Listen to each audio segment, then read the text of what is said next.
In this video, I will show you how to zoom in and zoom out using the shortcut in MS Word.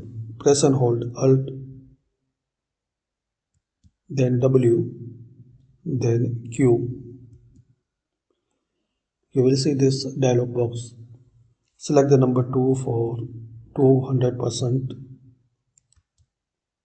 or select 7 for 75% and 1 for 100%. Also, you can select P for page width, T for text, W for whole page. To increase, you can use the arrow also on your keyboard, like this. Then press enter on your keyboard, like this.